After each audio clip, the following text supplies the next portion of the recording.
Kelly, it is so nice to have you here on Tough Teams. You are the first ever UX copywriter on the team, and I'm so excited to chat. Awesome. Well, thanks, Ellie. I'm excited to chat as well. Yay. Okay, first question. Something that originally just like struck me about you and stood out was all of your awesome stories, your family stories about moving around and experiencing different spaces and different places. And my question for you is, can you describe like a scene or a moment from a place that you like to revisit in your memory? Yeah, good question. Let's see. I think that I feel like I have to talk about the tiny house at this point. So for background, we had like an HGTV style tiny house. It was 32 foot on wheels, and we lived in it for 3 years. And I think some of my favorite moments come out of that time because our intention with going small was that we'd spend more time actually outside of the house itself. And when I think back to that time, I love how much it forced us to be creative in in not only our space, but like what sort of things we do when we're all like antsy in the middle of winter, and how do we suit up and play outside for a while, or yeah, so I think back to that time a lot, and it was really fun. I love the way that it's like forced creativity. It's like boredom. What is it? It's like only boring people get bored. So it's Yeah. like this forced way to be like, how are we going to spend an afternoon? Yeah, definitely. It was, yeah, we did a lot of venturing outside, but our space was still really like my husband designed it, and we did it in a way that really worked for our family because our kids were young at the time. They were like 3 and 6 when we moved in. And so, we kind of came up with a list of all the things that we wanted in the space that would work for both having young kids, but then also having a separate space for ourselves. And so like it was like 360 something square feet, but it was 3 bedrooms and a bathroom, and I had a dishwasher, like, and a huge pantry. So it's pretty sweet. Yeah. I love that. I love that. Um, okay, my next question is, as a writer, I'm sure that you, somewhere in your brain, you have information stored about a niche topic that you thought that you'd never be driven to learn about. Can you tell me about it? Oh my gosh. Well, I would say that is like my foray into like all things permaculture and sustainable agriculture. I've had a personal interest in that myself. And as we've lived that out, like I have done many a deep dive into like, okay, how do we deal with water on our property? How do we raise our own chickens? How do we butcher our own chickens? How do we preserve our own food? All of that. So that's, if I was asked to talk about something for 30 minutes on the fly, like it would instantly be permaculture and sustainable agriculture for sure. That's awesome. I feel like lots of writers have sort of like feeling like useless information stored. Like, for example, I know way more about pocket knives than I ever thought that I would. Oh yeah. That sounds like way more useful and exciting information. Oh yeah, totally. Yeah, I'm just coming off a project. I know way more about e-bikes than I ever thought I would ever in my life. So yeah. That's awesome. That's awesome. Well, I'm glad that your deep dive took you to somewhere that feels really like valuable and fun for you. Yeah, definitely. Same but different kind of question. I vividly remember from our interview process months and months ago now, you talking about the way I was really struck about the way you talk about doing research before you pick up your pen, your virtual pen. Can you sort of remind me, and so we can share it with the world, because I really did love that.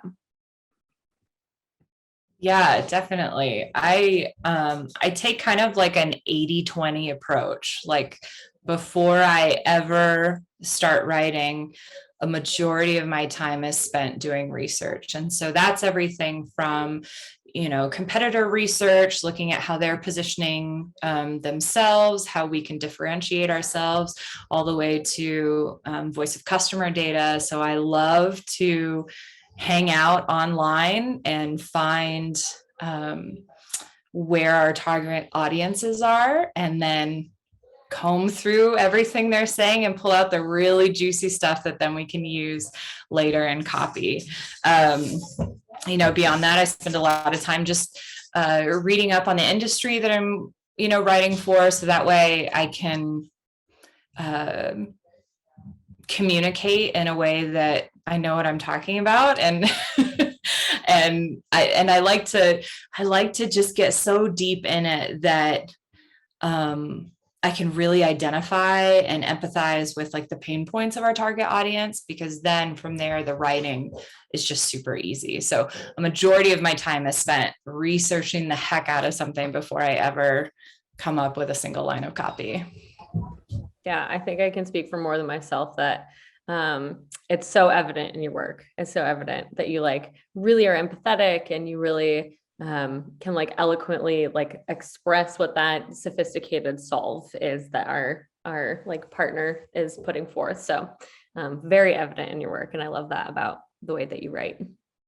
Awesome. Well, I appreciate that, Ellie.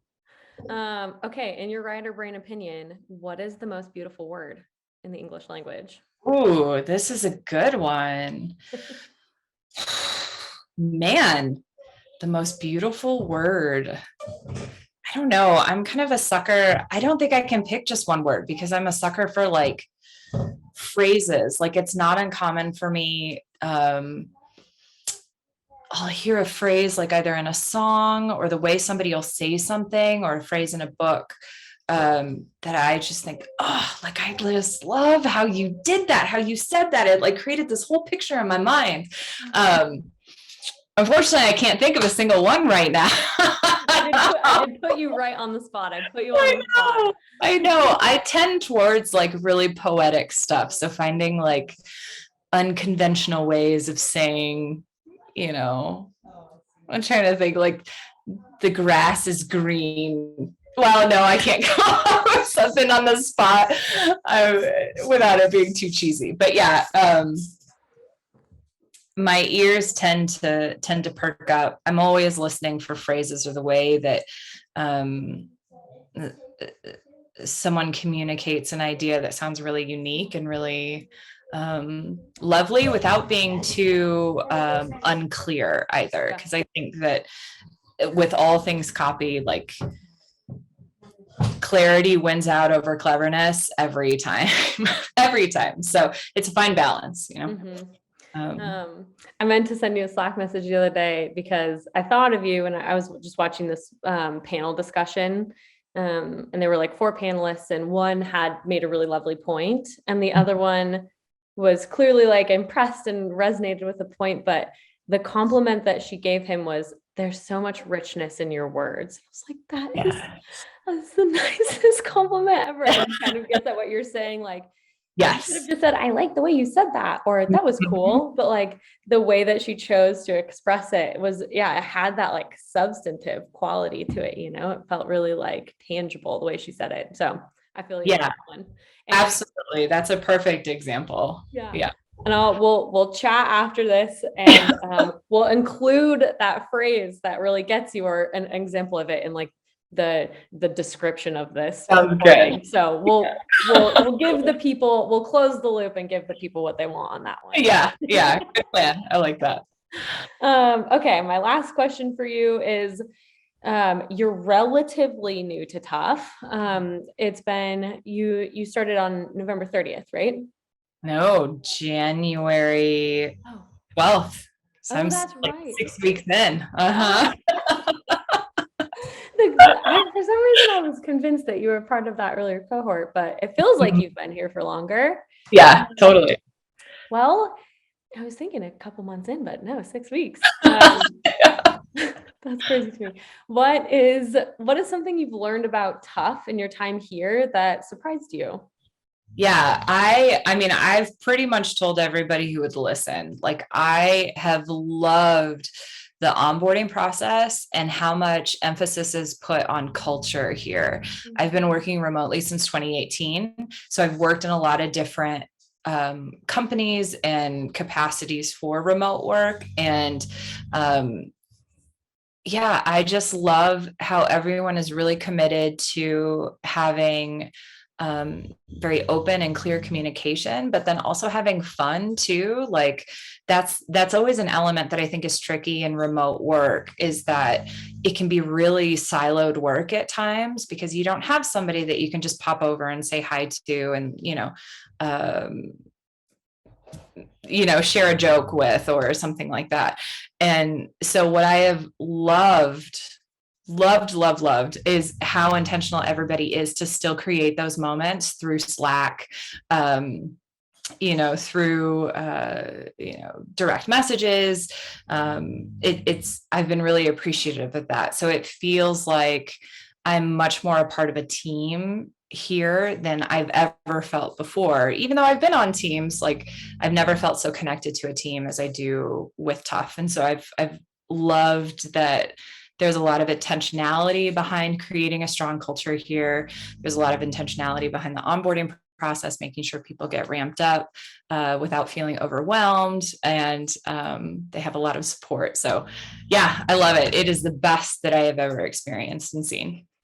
I'm so happy to hear that. Well, yeah, we feel extremely lucky that you decided to join us. So the feeling is mutual, if I can just be the general Tuff spokesperson. Yeah, definitely. Well, thanks. I'm so glad. I feel like at 6 weeks in, that's enough to like get a good picture. And I'm still just so tickled to be here and to be a part of the team. So it's been great. Yay, too many more fun things ahead. Yeah, definitely. Well, thanks so much for being here and for fielding some of those curveballs that I threw your way. Yeah. I really appreciated our conversation. And yeah, I hope you have a great rest of your day. Awesome. Well, thanks, Ellie. I appreciate it. We'll see you.